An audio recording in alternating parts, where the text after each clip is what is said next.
Assalamualaikum warahmatullahi wabarakatuh. Apa khabar semua? Video kali ini aku nak respon pasal doa bonda tu. Lebih-lebih perlih dah awal-awal lagi respon dah. Begitu juga YouTuber mereka tak ketinggalan juga budak-budak Wahabi. Mereka biasalah hukum syirik terus. Ada yang kata kata-kata bonda tu bahaya dan merisaukan. Tapi yang peliknya bila big boss mereka yakni Mazhar kata Allah tu alam ghaib, sekok pun tak berani nak respon. Tak pula mereka hukum kufur atau apa-apa saja. Semua kecut telok, Rora pun senyap, tapi isu bonda ni dia respon pula. Kita boleh nampak sikap lebih perlih macam mana. Mereka backup geng sendiri dengan orang lain, bukan main kalut lagi. Adalah sekok YouTuber tu respon tapi bukan tegur, dia suruh kita bersangka baik sahaja. Adakah kata-kata bonda tu jatuh hukum syirik kerana meminta tolong dari Nabi? Wahabi Salafi kata syirik sebab minta dari Nabi yang telah wafat. Kalau minta doktor selamatkan pesakit, jadi tak syirik sebab doktor hidup. Macam tu je mereka buat hukum. Bagi kita, hidup atau mati bukanlah jadi kayu pengukur syirik atau tidak. Yang jadi pengukur ialah i'tiqad. Jika kita i'tiqad bahawa orang yang kita minta tolong itulah yang memberi bekas, memberi manfaat, maka itulah syirik. Jika tidak, hanya anggap sebagai sebab dan beriktikad hanya Allah yang memberi bekas, maka itu tidak syirik. Masalah bonda tu bukan doa, tetapi istighasah, iaitu meminta tolong. Adakah istighasah syirik atau tidak? Jom kita dengar penjelasan ulama-ulama muktabar. Beristighasah kepada selain Allah, hukumnya harus dengan melihat bahawa makhluk yang dimintai pertolongan adalah sebab. Jadi walaupun sesungguhnya pertolongan itu datangnya dari Allah, Allah lah yang memberi pertolongan yang sebenar. Namun tidak menafikan bahawa Allah menjadikan sebab-sebab yang telah dipersiapkan supaya terwujud pertolongan tersebut. Dalil-dalil istighasah selain daripada Allah Ta'ala, yang pertama ialah hadis Al-Bukhari. Aku baca terjemahan saja. Matahari akan mendekat ke kepala manusia di hari kiamat, sehingga peluh sebahagian orang keluar hingga mencapai separuh telinganya. Ketika mereka berada pada keadaan seperti itu, mereka beristighasah, yakni meminta pertolongan kepada Nabi Adam, kemudian kepada Nabi Musa, kemudian kepada Nabi Muhammad SAW. Hadis riwayat Al-Bukhari. Ulama mengatakan hadis ini adalah dalil dibolehkannya meminta pertolongan kepada selain Allah dengan meyakini bahawa seorang Nabi atau wali adalah sebab. Terbukti ketika manusia di padang mahsyar terkena terik panasnya sinar matahari, mereka meminta tolong kepada para Nabi. Kenapa mereka tidak berdoa terus kepada Allah sahaja dan tak perlu mendatangi para Nabi tersebut? Seandainya perbuatan ini adalah syirik, nescaya mereka tidak melakukan hal itu. Dan jelas tidak ada dalam ajaran Islam sesuatu perbuatan yang dianggap syirik di dunia, sedangkan di akhirat tidak dikira sebagai syirik. Syirik adalah syirik di dunia dan di akhirat. Dan yang bukan syirik di dunia, bukan syirik pula di akhirat. Yang kedua, hadis riwayat Al-Baihaqi, Ibnu Abi Syaibah dan lainnya. Terjemahannya, kemarau datang pada zaman Umar, maka salah seorang sahabat iaitu Bilal bin Al-Haris Al-Muzani mendatangi kuburan Nabi SAW dan mengatakan, "Wahai Rasulullah, mohonkanlah hujan kepada Allah untuk umatmu kerana sesungguhnya mereka betul-betul telah binasa." Kemudian orang ini bermimpi bertemu dengan Rasulullah dan Rasulullah berkata kepadanya, "Sampaikan salamku kepada Umar dan beritahu kepada beliau bahawa hujan akan turun untuk mereka. Dan katakan kepadanya, bersungguh-sungguhlah dalam melayani umat." Kemudian sahabat tersebut datang kepada Umar dan memberitahu apa yang dilakukannya dan mimpi yang dialaminya.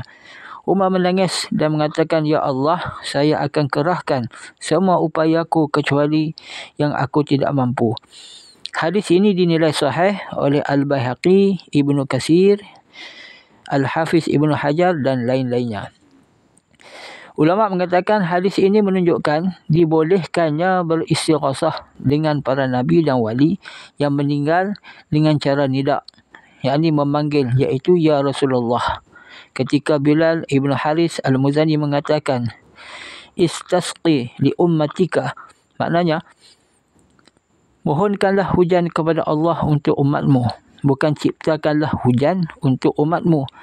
Jadi dari sini diketahui bahawa boleh bertawasul dan beristighasah dengan mengatakan, Ya Rasulullah, dhaqat hilati adrikni atau aghithni ya Rasulullah. Kerana maknanya adalah tolonglah aku dengan doamu kepada Allah, selamatkanlah aku dengan doamu kepada Allah. Rasulullah bukan pencipta manfaat atau penolak bahaya. Beliau hanyalah sebab seseorang diberikan manfaat atau dijauhkan dari bahaya. Rasulullah saja telah menyebut hujan sebagai al-mughis, penolong dan penyelamat. Dalam hadis riwayat Abu Daud dan lainnya dengan sanad yang sahih, Allahumma asqina ghaisan mughisan mari'an bari'an nafi'an ghairu dhar ajilan ghairu ajilin. Berarti sebagaimana Rasulullah menamakan hujan sebagai mughis kerana hujan menyelamatkan dari kesusahan dengan izin Allah. Demikian pula seorang Nabi atau wali menyelamatkan dari kesusahan dan kesulitan dengan izin Allah. Jadi boleh mengatakan perkataan aghithni ya Rasulullah dan semacamnya ketika bertawasul. Kerana keyakinan seorang Muslim ketika mengatakannya adalah bahawa seorang Nabi dan wali hanya sebab, sedangkan pencipta manfaat dan yang menjauhkan bahaya secara hakiki adalah Allah, bukan Nabi atau wali tersebut. Umar yang mengetahui bahawa Bilal Ibn Haris Al-Muzani mendatangi kuburan Nabi SAW, kemudian bertawasul dan beristighasah dengan mengatakan, Ya Rasulullah, istasqi li ummatik, yang mengandung nida, panggilan dan perkataan istasqi tidak mengkafirkan atau memusyrikkan sahabat Bilal Ibn Haris Al-Muzani. Sebaliknya, menyetujui perbuatannya dan tidak ada seorang sahabat pun yang mengingkarinya. Seterusnya, hadis At-Tabrani meriwayatkan daripada Ibnu Abbas bahawa Rasulullah SAW bersabda, maknanya, aku baca terjemah saja, sesungguhnya Allah memiliki para malaikat di bumi selain hafazah yang menulis daun-daun yang berguguran. Maka jika kalian ditimpa kesulitan di satu padang, maka hendaklah mengatakan, tolonglah aku, wahai hamba Allah.